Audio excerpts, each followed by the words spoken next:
Chess Group, patawag natin Bureau of Customs kasi malay mo, meron nga korupsyon doon sa mga project nila. Pati ba naman sa pagbayad ng buwis, lulukoy pa tayo. So, baka meron tayong mahila doon.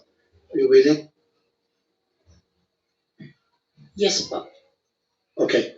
Number two, dito sa BIR, nabalitaan nyo, of course, last year, lumabas yung video na in-interview ng mga Diskaya tungkol sa kanilang mga ari-arian, sobrang lavish.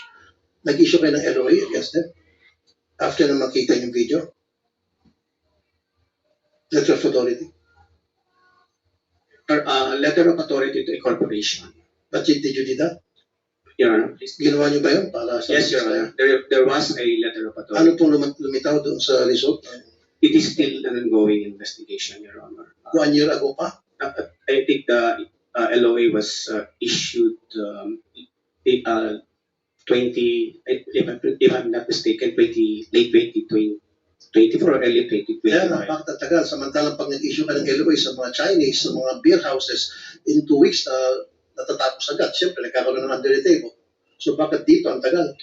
We observe some procedures. No, I don't want to. Hindi acceptable yan. Marami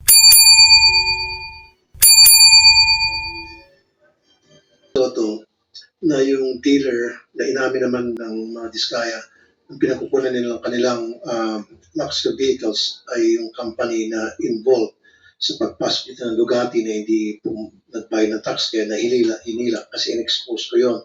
So my question dito sa mga sa Diskaya, mag-provide kayo, are you willing to provide all those documents from the Bureau of Customs na to make sure na nagbayad kayo talaga ng tamang buwis doon sa mga luxury vehicles ninyo na pinalaway nyo sa taong bayan na 28 you said?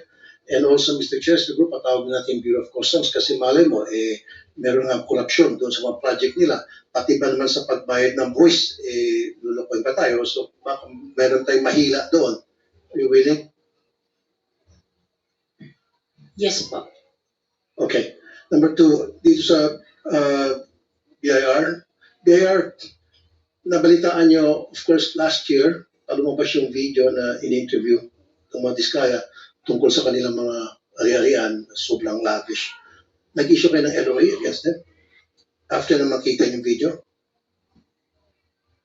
Letter of authority? Or letter of authority to a corporation. But did you do that? Your Honor, please. Ginawa nyo ba yun para sa Yes, Your Honor. There was a letter of authority. Ano pong lumitaw doon sa result? It is still an ongoing investigation, Your Honor. 1 year ago pa? I think the LOA was issued 20, if I'm not mistaken, late 2024 or early 2025. Kaya napakatagal. Samantalang pag nag-issue ka ng LOA sa mga Chinese, sa mga beer houses, in 2 weeks, natatapos agad. Siyempre, nagkakaroon ng under the table. So bakit dito ang tagal?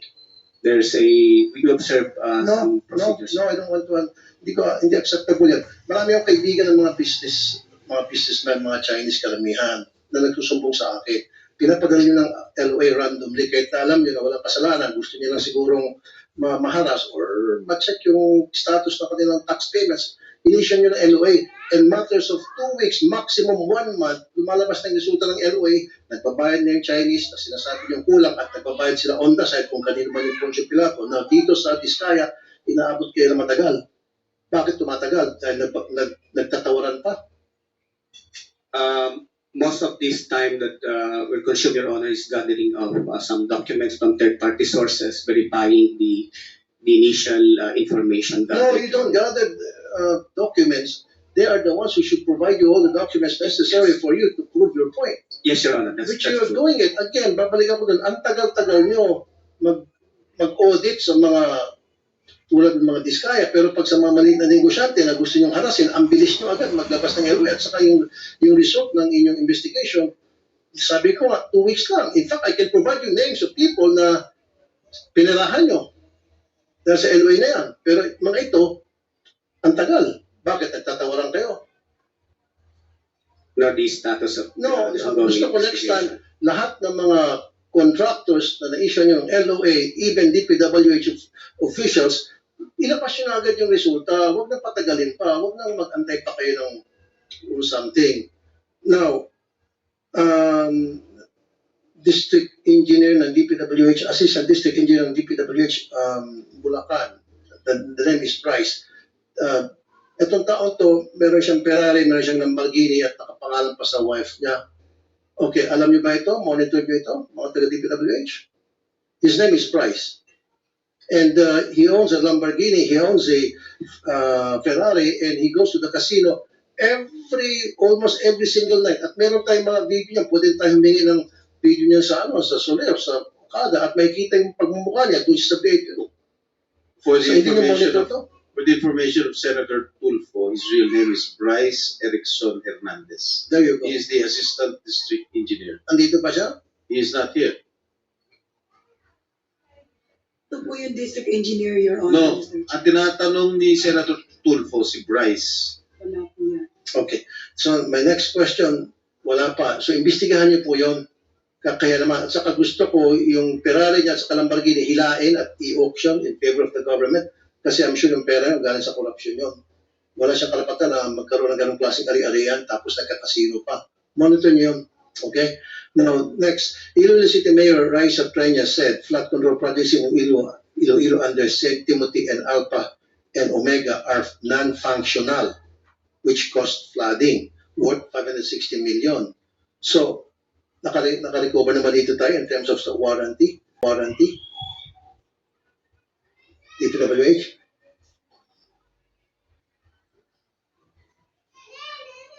Yung sa project na yun, Wala po akong idea, Mr. Chair, Your Honor. well, dapat magkaroon kayo ng idea by now. Alam niyo naman po, magkakaroon tayo ng hearing ganito. Dapat inimbestigan niyo lahat ng mga project na questionable. Ito, lumabas sa media ito, nag-question ni Mayor Treñas. So, go and investigate this. Okay. Now, dalawa na lang. Paano tayo nakakabawi doon sa mga proyekto na mga ghost projects or yung mga delay? Di ba meron yung tinatawag na performance bond? So, Doon din pong retention money na hindi marirelease kung hindi pa nakompleto yung project.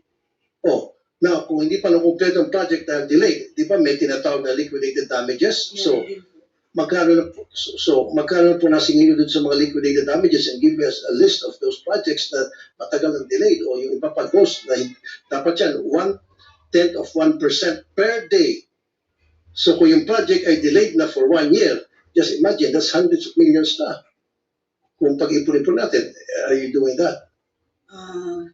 Ayun po ay kukunin natin ang datos sa mga implementing offices kung nakapag-apply po sila ng liquidated damages sa mga delayed projects, Your Honor. Okay, 103 contractors, nasabi na tanong ko na ito noon, hindi nyo ako nasagot kasi minadali ako noon. 103 contractors blacklisted. Okay, out of these 103 contractors blacklisted, dahil nga hindi maganda yung kanilang trabaho, substandard and ghost projects, bakit isa lang ang flood control projects doon? Out of 103, at ngayon pinag-uusapan natin sabog-sabog na napakarami pa ng mga flood control projects na nangyari sa ating bansa. And yet, sa 103 na na-flood down ng DPWH, isa lang bukod tangi ang may kinalaman sa flood control. Why? Mr. Chair, Your Honor, hindi ko po masasagot. Wala po akong... No, I asked this question before. Then, dapat nasagot nyo na by now. Kasi, tinanong ko na dapat prepared na kayo. 103, tapos isa lang ang flood control. Parang naglulukan tayo dito. Diba? So, next time, pwedeng, siguro, Mr. Chair, obligahan natin mga ito na pag susunod na hearing, i-provide nyo sa amin ang reason kung bakit sa 103, isa lang ang flood control project na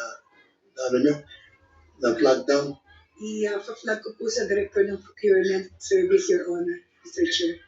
Sino siguro sa DPWH in charge of that? Maybe you have to research and ask. Procurement Service po yung ng Central Office po yung in charge ng siguro pagre-recommend. Of course, implementing office po ang makakaalam niyan kung sila ay kailangan i-blacklist o delay sila. Kaya nga, kung kailan nila blacklist, so kailan i-blacklist, kaya nga 103 got blacklisted. But unfortunately, out of the 103, only one was involved in flood control project. So ano nangyari dun sa iba na pinag-uusapan natin ngayon by the hundreds na. Tama? You follow me? You know what I'm saying, ma'am? Yes, Your Honor. Okay, next time. Siguro next time din, Mr. Chair, dalawa na lang, papatawag natin itong mga insurance companies. That's a good idea. Patawag natin itong mga insurance companies as well kasi pagdating sa warranty retention money sa faulty projects, ang sinasabi, nakarating sa information, mabagal daw ang pagbayad nito mga insurance companies. Bakit itong mga insurance companies? Ito yung mga fly-by-night o house show na which is also owned by some of the people from the DPWH. Kaya hindi na babayaran, nasasayang lang itong mga warranty faulty projects. Yung pag-warranty, pagkakabayad sa kanila. And then the last but not the least, a couple of months ago, nag-raid ang NBI sa Bulacan sa mga steel mills selling cheap, substandard steel. Okay. Senator Rapi, the insurance commissioner, I think, is present. Is there, nandiyan ba insurance commission? So bakit yun ang reklamo, Mr. What's your name, sir? Are you investigating itong mga insurance companies to make sure that they're legit, that they're capable, that meron silang kakayahan magbayad? Dahil ang reklamo din kasi bakit matagal ang pag-process ng pagbayad para doon sa warranty ay mabagal din pag-process itong mga insurance Yeah, corporation. we managed to settle the claims when they are filed with us. But ganito lang po yung proseso natin. Insurance companies are sureties. They only cover about 30% of the project. And then bawat risk po nila ay hanggang 250 million. Kami po, ang jurisdiction namin, ang pwede lang namin magamit is about 5 million. So iba po, they have to go to the civil courts to claim. Ang punto po dito is kung hindi makolekta sa mga kontrakto, pwede hong dumiretso ang DPWH sa amin para tulungan sila because these are all callable on demand. Yung po ang ating DPPB at DB. Okay, meron naman pumunta taga DPWH para doon sa proseso na sabi The nila. last time I checked, wala po kaming Wala. natatanggap. Bakit wala? Ang daming mga projects na dapat kailangan mabayaran dahil under warranty dahil palpak. And yet, sabi niyo walang pupunta. Yeah, wala po.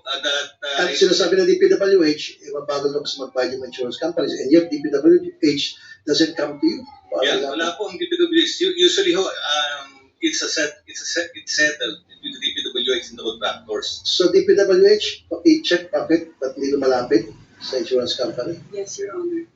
Okay, and last, yung mga cheap steel mills na ito'y paboritong puntahan ng mga loko-loko, mga contractors. Alam niyo ito, tumatawag kayo ng ulo, especially din sa Bulacan, marami yan. Nag-raid na ngayon yung NBI niya. Unfortunately, yung ginawa nilang raid house show lang. Matapos nilang raid, humingi na ng pera, and then umalis na. Ito ang nakakatakot, Mr. Chair, especially mga earthquakes. Di ba? Pina-expect natin na pwede mangyari anytime. Pati sa mga kasada rin. Ito yung mga galing China, na mga, in fact, ba na ito sa China, ito mga steel products. Alam niyo po ito, bakit hindi niyo po ito pinag-rate? O bakit hindi niyo po ito pinapapasara? At patuloy pa rin po kayong nagiging parokyano ng mga steel mills na ito. Siguro sir, may tatanong ko yan sa aking mga kasamaan na nasa distrito, yung sinasabi niyong Bulacan District, o kaya sa regional director po ng Region 3 na nakakasakop nun. Dahil ngayon ko lang po din narinig yung NBI na nirate, na nag-rate or something. Ngayon ko lang po narinig. So, ibig sabihin, NBI hindi gumawa ng coordination sa inyo to inform you na, hey, maraming mga steel mills sa buong bansa, kasama din yung Bulacan, i-rate namin dahil ito ay pilihan ng mga kontraktor ng DPWH ng mga substandard materials. Sa opisina ko po, walang nagko-coordinate. Baka po sa opisina ni former Secretary Bonoan. Siguro, Mr. Chair, next time, invite natin DPWH sa DTI. I mean, yung DTI and NBI. Yes, I think we will do that. Thank you. That's all, Mr. Chair. Are you done? I walk the talk, so 5 minutes. Actually, Yusek, hindi mo sinagot yung isang napaka-importanting tanong niya. It's about the performance funds, security funds. Kasi dapat, halimbawa, ghost project talaga, o defective yan, talagang wala na. Di ba, you will need to terminate the contract and declare a default para makakolekta kayo sa insurance company. Tama po, sir? Yes, Mr. Chairman. Callable yung ano ninyo eh. Kasi Yes. kung hindi naman kayo magdi-declare at hindi nyo terminate ang contract, mahirapan lang sila and everybody will go to court. Matagal po yun eh.